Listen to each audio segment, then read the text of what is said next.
Number 6 tonight is how to build international solidarity. So this came with a link. Let me share this,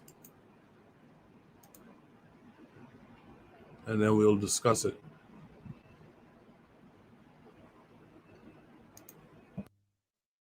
I'm an international super spy. Super spy! The uprisings, protests, and movements of the 21st century have been largely defined by their use of technology. From the US to Colombia to Nigeria to Palestine to Ethiopia to Canada, oppressed peoples have used the global reach of modern communications technology to amplify their struggles and garner international support. Our ancestors could only dream of such power. Of course, despite the limitations of the past, radicals throughout history have exercised international solidarity to assist through revolutions and the release of political prisoners around the world. It is clear now that this new age of communication can enable far, far greater collaboration. It's also clear that we're not doing enough to effectively utilize this power. Of course, our independent media outlets, online libraries, and social media networks have done a lot to educate, raise awareness, and connect like-minded radicals. But we could be doing so much more to build meaningful, resilient, and effective relationships and connections in the global struggle. Hopefully, this video, which I've made in collaboration with the Indigenous Anarchist Federation, can help. Check out the original article in the description for both detailed resources and a catalogue of some anarchist organizations around the world. There are different levels to solidarity networks, which I would define as a tapestry of people characterized by shared values like anti-oppression, flexibility and adaptability, mutuality, and an ethic of social justice. The first level above local, of course, is regional networks. How you define your region may vary from a bioregion to an administrative region to a traditional region, but regardless, your home region communication should be your most regular form of non-local communication. Regional networking, like all political networking, should follow the basic principles of security culture in order to minimize the risk of damaging leaks or subversion. But you can still get together regularly to share upcoming events, take part in shared reading groups, discuss regional issues, go on field trips to gather intel, strategize, combine efforts, and socialize as regular people to build bonds. If your region is a bioregion, you can coordinate your ecological restoration efforts and share notes. When protests explode or natural disasters impact the region, these networks should be there to kick into gear and support. One step above regional networks are continental and archipelagic networks. This level of organizing facilitates and connects interregional communications in a broader archipelagic or continental context. The various organizations in a region can select a delegate or group of delegates to communicate for the region in continental or archipelagic communications, providing fast and effective communication across the various groups to facilitate broader movements without reliance on word of mouth, algorithms, or news releases.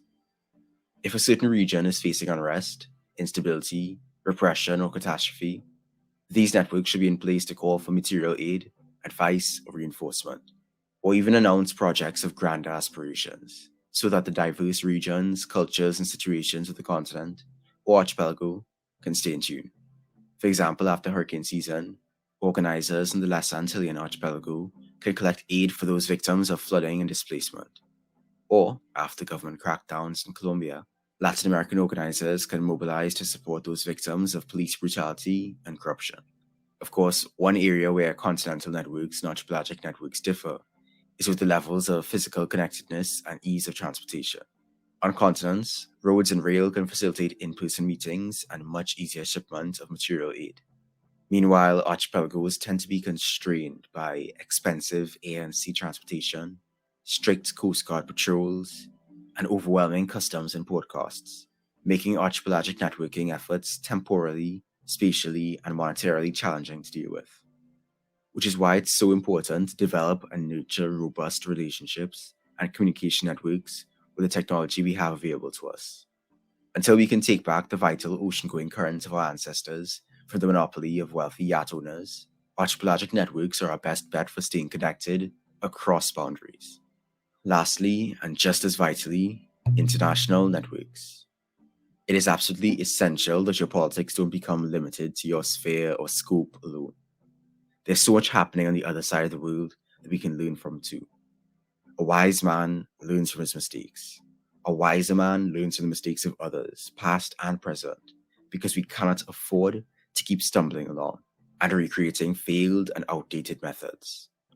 Fellow colonized people over the horizon have a lot to teach us about struggling, creating, learning, and fighting for liberation. See, for example, the long history of Black and Palestinian solidarity, or the lessons shared between indigenous radicals across the Americas. International networks can also direct funds from global North radicals to global South radicals, so that monetary and material resources can support our dire struggles in the colonized parts of the world. With strong international networks and resilient relationships, we can directly assist our comrades overseas without having to go through charities and nonprofits. The question remains though, how do we build these relationships?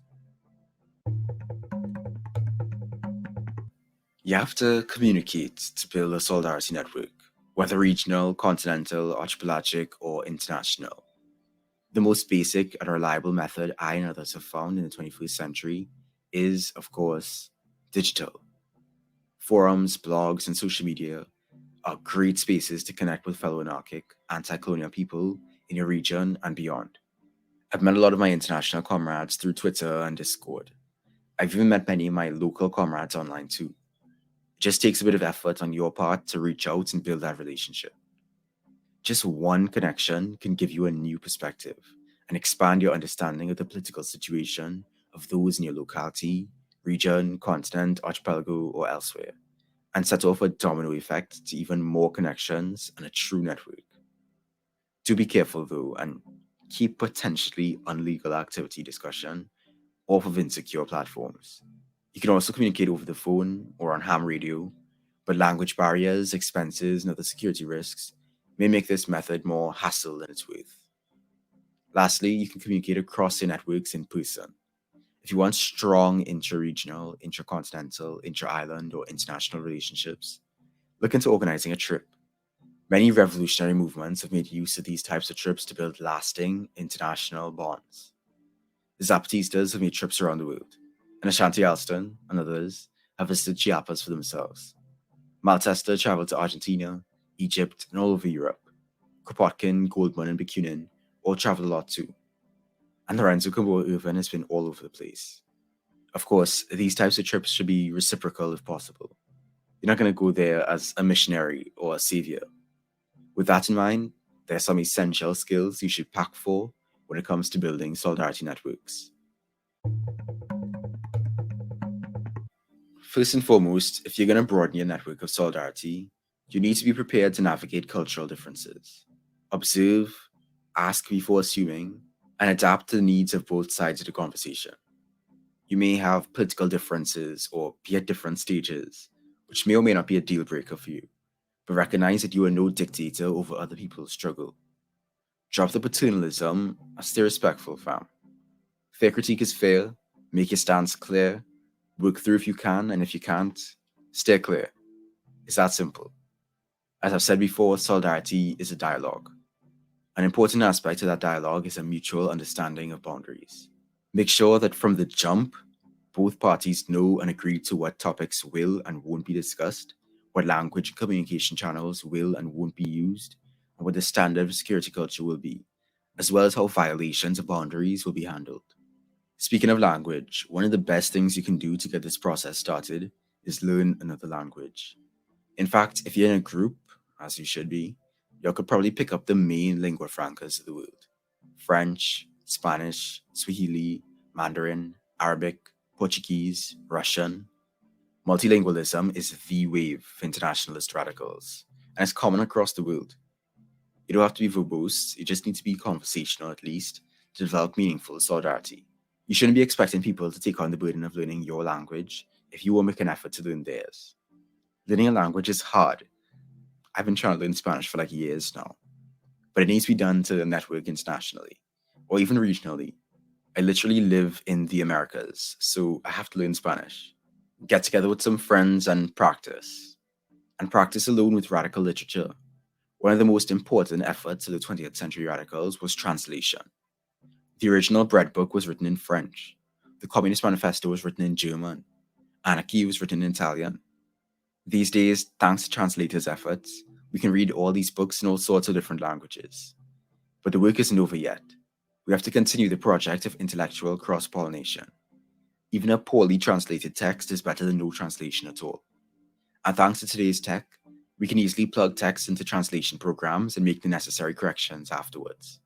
Look at folks like Myomun and Anarchist Federation in South Korea, who are finally translating essential anarchist texts and contributing to the canon in Vietnamese and Korean, respectively. I also know of folks translating into Tagalog, Bahasa, and Thai. I haven't seen any texts in Arabic or Swahili yet, or really any of the Niger-Congo languages like Yoruba or Zulu. It's clear that a lot of work still needs to be done. And if you have the language down, make sure you know how to converse and connect with people. If you want your solidarity to have any real depth and meaning, get to know people for who they are, beyond their politics. Don't be afraid to have fun. Building these relationships takes work. It's deeply complex, heavily political, and often very personal.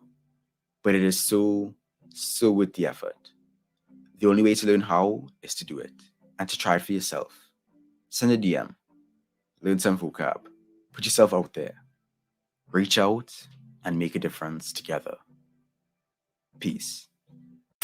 Like I said at the beginning, this video is made in collaboration with the Indigenous Anarchist Federation. Follow them on Twitter at IAF__FAI,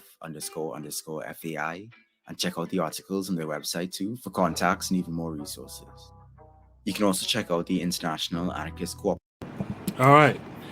How to build international solidarity. So there's a lot of points about, and I think the one that stood out to me was on communication. Anytime I hear people talk about communication like that, I think about project management, and a big component of project management is communication. I think that's something we got to study as well when we talk about organizing, talking about unity. We got to start to understand how to run projects. We got to kind of projectize this work a little bit, this work that we're trying to get through. So every time I see communication, I kind of zoom in on that, and what he says about communication and the different ways of communication is very important. I hope Black folks keep that in mind in terms of being multilingual, digital communication, etc. So please keep those things in mind. In the chat, the forecast was saying, is this dude trying to say Black and East Indian unity? Well, the guy sounds Trinidadian. So I think you might be on to something. He might even be what they call Dogla, a 50-50 mix of African and East Indian in Trinidad. So he might be that. There's a good possibility of it. So that might be coming through. The learning curve says to the forecast, he's an all oppressed people advocate. Forecast says to learning curve, oh, okay, I see. Trigger Happy 262 says, I mean, it's no surprise. He is a socialist anarchist. He has been on record saying Garvey is a fascist. So I guess Trigger Happy 262 is familiar with this person. So it's always kind of interesting to realize the reach people have, even though you might not see it in the numbers per se. But the reach some folks have is very interesting. This channel is called Andrewism. So I guess someone like Trigger Happy 262 is familiar. KW Dawn 7, someone has their mic open. Please mute that. KW Dawn 7 says, international solidarity is a 4-letter word to the Negro patriots. They are Black American nativists. Forecast says, oh, okay. I thought he was East Indian. We got Uwa Bantum has joined us from the chat. Uwa Bantum, how are you this week? Greetings. I'm doing all right. It's been a while. Yes, sir. It's been a while. You see the prompt. You saw that video. What say you to all of it? So, well, I like the idea of I like the prompt, but then the guy, he did start to get into like socialism, blanket socialism. Um, I read the comment. He talked about Garvey as a fascist. I guess in a negative way. Mm. But yeah, I think some things he says are right, and some things I disagree with. If he's trying to take it into like a colorblind, everybody's gonna take care of black people, Che Guevara type thing. Mm-hmm. But yeah, in general, I've just been looking at what's going on in the content. I've been looking at some things like in Senegal, these guys are marching. They've been marching for all these coups and things. They're basically like Mali, Senegal, Guinea. They're trying to come together, become one country. While the activists, the traditional leaders, politicians, but I think it's just like this prompt. It's a communication issue. They speak French, so I've been looking at how to bridge that gap. But a lot of people are marching, and then there's the whole issue of Liberia and Sierra Leone. Those places are like right next door to Mali and Guinea. But I think it's that language issue. It's the different colonial history. They're talking about ending the Berlin Conference. I think it's just a communication issue, but that's we need to build those bridges. I'm still working on some things on my end, but I'm hopeful. I've seen that thing is real. Talking to people in Haiti, they speak Creole. Mm-hmm. Mali, they speak French. Another place, Angola speaks Portuguese. It's just communication is key, and yeah. Absolutely. Brother Bakari, what say you to this? Well, it says how to build international solidarity, right? I can agree when he says something about the language. I would say foods, understanding, learning one another's culture is a way that you could build international international solidarity. The language, communication, of course. Foods, just sit down, talk, go be around one another.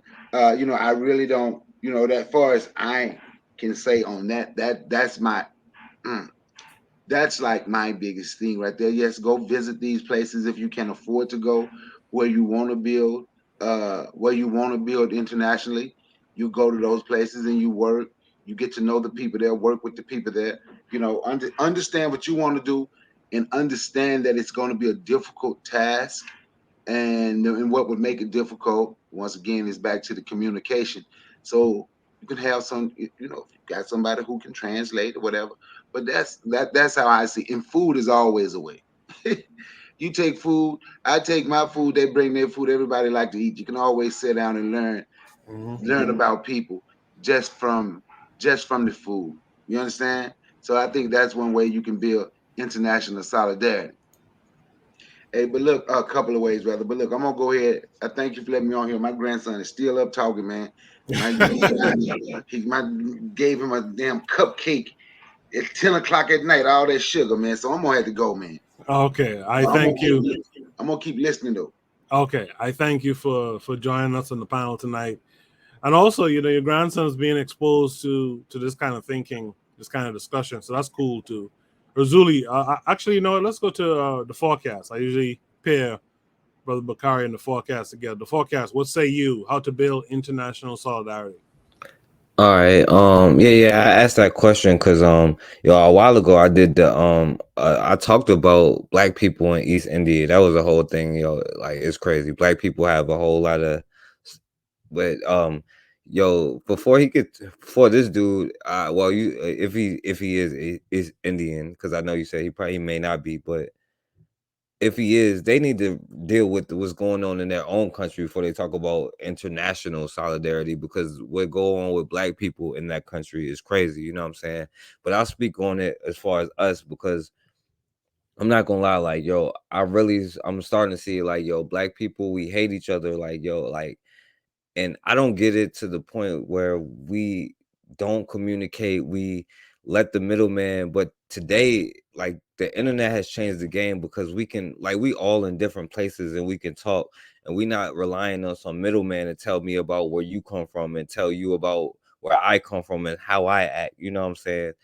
And until we try taking advantage of these opportunities that we can do, you know what I'm saying? Because me and Bakari and like Team Black, we try to do things like offline to try to actually build and, you know what I'm saying, do something. But like yo, we sit here and argue about where we come from. Like yo, it's hard to have international solidarity when we can't even have neighborhood solidarity. You know what I'm saying? And I do think we need to start from the basics, and you know that's why I appreciate what Tanzan talk about, because it starts with the home, then you build a community, then a nation, then as a nation you can work with each other.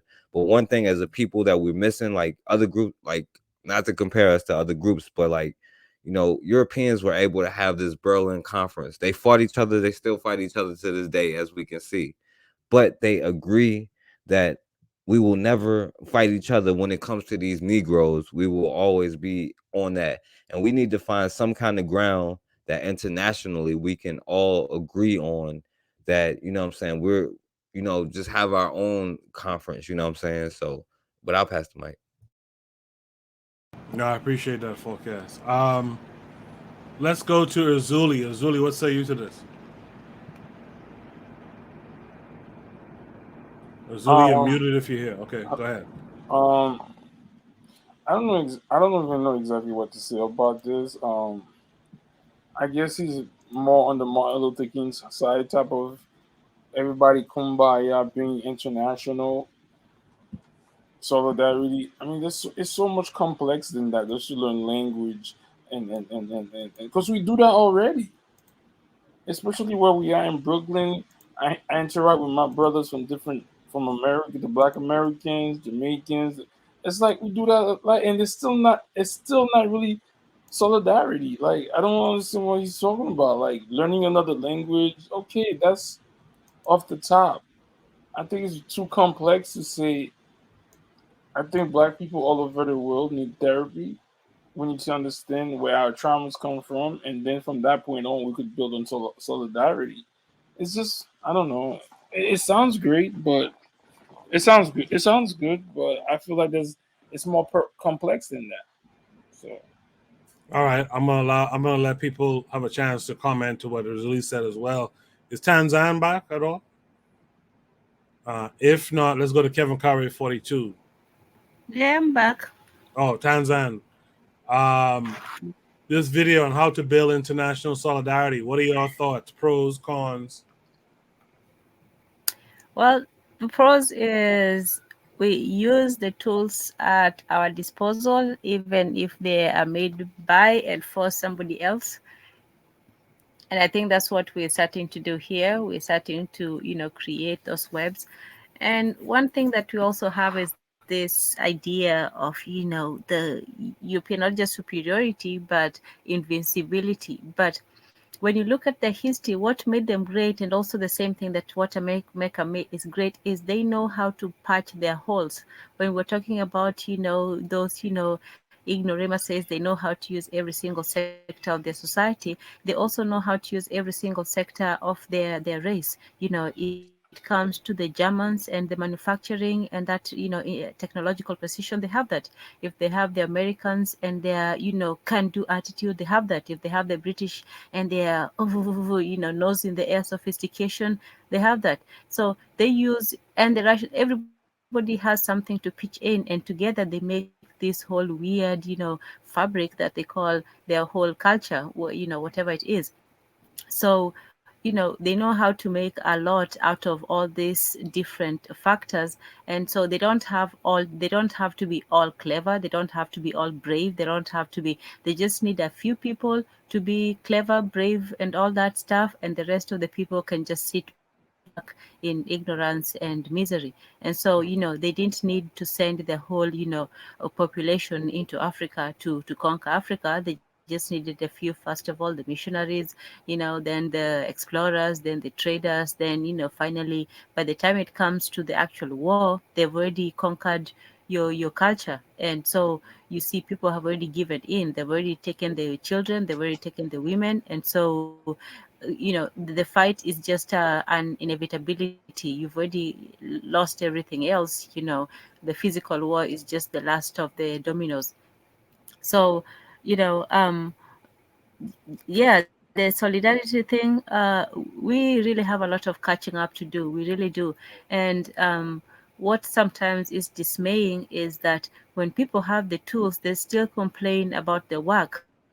The work is there. We already know how much work we have to do, and yet to still see people saying, "Oh, but we don't have this, but we don't have this." Well, we don't have a lot of things, but let's use what we have. And one of those is, let's say somebody wants to go back, to Africa. You don't just go and say, "Well, I'm going to throw myself at the mercy of the fates." You do your research.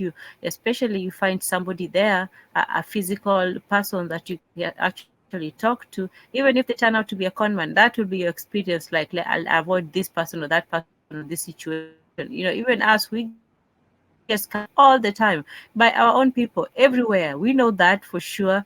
But either that or you just give up. But you still also have to learn to deal with other people and with your own people, and you get that only through experience. So sometimes I think that this international solidarity is, if people can do it, if other people can do it and travel and find all that, what is stopping us from doing it? We really don't have an excuse. And solidarity doesn't just mean, oh, we're unified in one accord and so on. We don't have to agree with everything. But I would think that if somebody that you're benefiting from somebody, and somebody who looks like he's also benefiting, that's part of that solidarity. You don't have to like that person or whatever they're doing with their money, but at least you're both getting something. So yeah, that's my take on it. All right. In the chat, Trigger Happy 262 has had some commentary. Trigger Happy 262 says, "I will say I take some very valuable points from this video, in spite me not really valuing his politics. It's true we need to have a mass communication among organizations, regionally, continentally, and internationally. My only thing is that I don't do the whole oppressed people of the world framework. Unity to me is power building solely among Black African people and only Black African people." Trigger Happy 262 goes on to say, "This don't mean that we can't learn from other people. In fact, I think Pan-African nationalists should study other pan-nationalists or nationalist movements, but I'm not on this rainbow coalition thing." Tip. Trigger Happy lastly says, "We as a people, once again, cannot compromise on self-interest. And self-interest means that we do everything we can to benefit us, even when learning and aligning with others. Interest convergence is it." Let me go to Oni. Oni, what say you to all of this that you've heard? Yeah, I'm not gonna parrot what I said last time about boring videos, because that presentation style was kind of whack. But I guess if I could pull anything, I think at one point he was like, get together with other people and like decide in advance what you're going to talk about or what you're not going to talk about. So I think that's something that might be actually helpful. Because one of the things that people that are going to divide on is like we heard earlier, free market, versus whatever. And on the other hand, you might have religion and all that kind of stuff. And a lot of Black folk could get together and get divided off of that. And white folk know that. I was watching this one time. I was watching this documentary about the women in the Black Panther Party or something like that, right? And the sisters, they would like meet up. Or just like sisters would meet up and have their own radical meetings with themselves. And then some woman in the audience would ask, well, what about lesbians or something like that, And then the whole room just got divided. And so their meeting was about something to do with like economic conditions or like getting something. But after that whole, the lesbian question came up, right? The group became like they fought with each other. They decided to have a splinter group and decided to go separate ways. over whatever, and the sisters who were organizing it were just sitting there like, what just happened? And they realized that, you know, well, I don't know if they said it was, or if they confirmed it was, but they speculated that, you know, could have just been a US agent, you know, just walk up and do that divide and conquer. And you know, we see that same thing going on. I actually just saw my Twitter. I'm trying to tweet less, kind of like, you know, try to tweet more important things. And so one of the things I tweeted was something along the lines of, like, I retweeted somebody talking about some meme account that like there was like they were highlighting 4 meme accounts. And so a meme account, I don't know. Oh, like a meme account is like one of those accounts that just kind of put a bunch of popular black videos or whatever. But the point about it was that these accounts had like 290,000 subscribers, or 290,000 followers, you know, 50,000, 130,000, and they all run by white people, you know. So one of them is called at like niggas back wildin' or something like that, right? And they all run by white folk, you know, Arabs or something, but like more or less no black person. And yet, you know, we following them, we engaging them, we promoting them, and yeah, like the point being that, you know, those are the big accounts. But then you could also have, you know, because there are legitimate, you know, people promoting the quote unquote FBA line, or quote unquote South African line, whatever it could be, you know, or the Bahamian line against Haiti. I saw that recently. But you know, there are legitimate people doing that, and there's also but there's also people who can impersonate people, you know. And I say that people can impersonate people because I actually had, at one point, I noticed that one of my old pictures was being used on somebody else's account. You know what I mean? So some guy was just talking shit, and he just had my picture, you know. So it's like, it's a thing that people do all the damn time, and you just got to be aware that, you know, that like if you're trying to meet with people, especially on the internet, because I'm not, I mean, personally, I'm not like too big a fan on the internet, on using the internet for organizing. But what I can say is that, you know, especially on the internet or when you even in person, what you want to do is you want to just straight up, you know, say, look, we ain't talking about that shit. And when somebody comes in and they start bringing up, oh, what about the lesbians, or what about this, or what about free market and blah blah blah, you just say, look, man, it's not today's meeting, you know, and just keep it moving. So I just wanted to add that to that conversation. Did I hear from Kevin Carre on this one? No. So my thing is, I look at it another way, man. I say we gotta leverage technology. Like he mentioned about learning how to translate, and you know, going to different countries.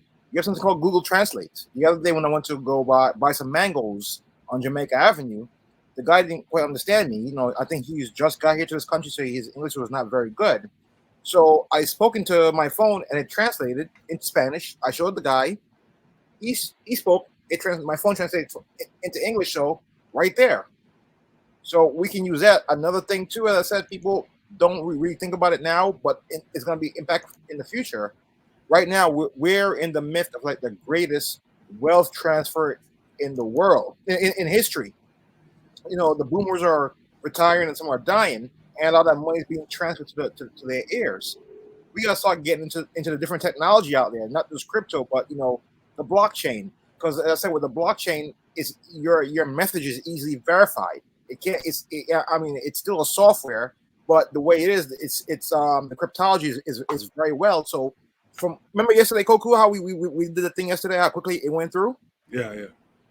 We gotta start getting into that and learning that technology. Because I said, the way the world's going now, if we don't do it, we're gonna be far. People complain about we're gonna be a permanent underclass. Yeah, we have to get on the road, man. Can't use that old stuff. We gotta keep moving forward. Mr. Untouchable, you've heard everything everyone else had to say. What say you? No, I think that, you know, with this show and other shows, we are working as far as international solidarity solidarity is concerned. I think that, you know, we have people from various different walks of life, you know, even with different countries and different kinds of things of that nature. I think that we are working towards that. When I was back in the day when I was trying to learn Creole, you know, I found it fascinating that uh, when I translated the meanings of a lot of the words, there was so much familiarity, you know, with the mindset, you know, of the English speaking Bahamians. You know, I was like, you know, this is just a French version of what we use, or not French. This is just a Creole version of how you would express a particular idea. I said, well, wait a minute. And then when I talked to Brother Bakari, and we have our little small little reasoning sessions, and he get into his hog maw and all the pigs, the foods that they eat. You know, we eat, you know, pig tongue and sheep tongue and all these other kind of crazy things. So I'm thinking there's solidarity, and because I find there's a lot of familiarity in these kinds of things. And when I talk to Sister Raw, when she started with her hydrogen talk, you know, I could relate to that because I understand when she talk about the brethren and the hydrogen and all that business. You know, we have more in common than we do, you know, separately. You know, we have way more in common.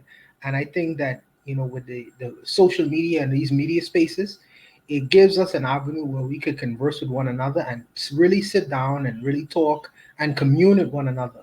And these things have not happened in hundreds of years since we get off that boat. And I think that we've been given opportunity to really, you know, strengthen our bonds. You know, even with Tanzan, my sister from the continent, you know, she used to think that, you know, we in the Caribbean is a bunch of ganja smoking, irresponsible womanizers. So I think that you know, some of these I remember. yeah, I think with having these kinds of discussions, you know, we are able to connect in a way that is really priceless. It's really priceless, you know, and the takeaways from it really is to be seen in the future, how we will be looked at and how we'll be able to commune and form different kinds of bonds with one another. So I think that we're really doing the work. We may not necessarily see it immediately because we are in the fray of it right now, but I think the takeaways from it can be immeasurable. I really feel that way. You know, so you know, I continue with the work. You know, we trying to get my francophone brothers and sisters in the fray, in the mix of this. But I'm trying to get as many people from the black world as possible, so we can really sit down to form greater and stronger bonds with one another. Absolutely, yeah. We're working on that French connection, as it were. If there's no last words on this prompt, let's go to Shoot the Breeze prompt number 7. Shoot the Breeze. What's going on?